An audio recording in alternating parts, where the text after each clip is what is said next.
Cotuit trails Hyannis by 2.5 games with 3 to play. Luckily for the Kettleers, they take on the Harbor Hawks tonight. Justin Lewis from Kentucky gets the start for Hyannis. The Coastal Carolina Chanticleer Jason Billis goes for Cotuit.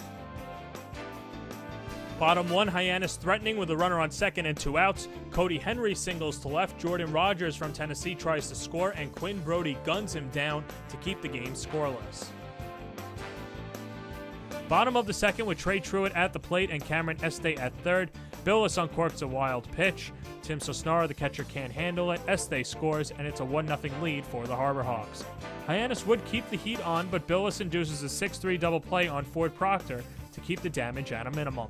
Top of the third, Cotuit would answer back. First, Grayson Genista, the Wichita State Shocker, hits a ball into the gap. He'll lead off the inning with a double.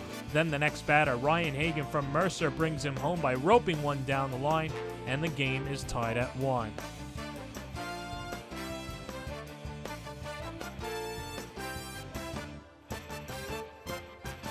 Later in the inning, A.J. Balta at the dish, and he smacks a ball to left. It drops, and 2 runs will score. Ryan Hagan touches up, Jordan Pierce slides in behind, and the fellow Duck, Tim Sosnara, gets into a rundown. He's tagged out, but Cotuit takes a 3-1 lead.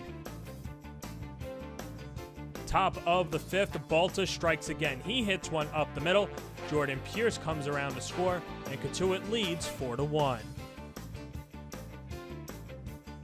The Band-Aid man, Eddie Mull from George Washington, came in and was solid. 2 2/3 of an inning. He didn't allow a run and struck out 2. Here he is striking out Cody Henry.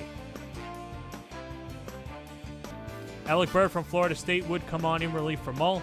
He would pick up the save, and Cotuit, with a 5-1 win, is currently 1.5 games behind Hyannis with 2 to go. The Kettleers will play YD tomorrow. Hyannis will play Falmouth.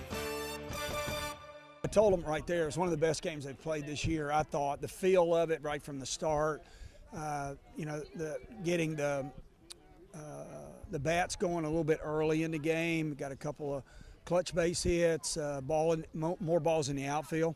So it was one of those games that you feel really good about it from the first pitch. At the end of the day, when the dust settles, we're hoping to make the playoffs, and I think everyone's realizing the importance of the playoff push, and I think people's scope of focus is starting to narrow down, and you can see this is one of our cleanest games that we played. Minimal errors, a lot of base hits at clutch times, and I think people are starting to kind of focus on what needs to be done.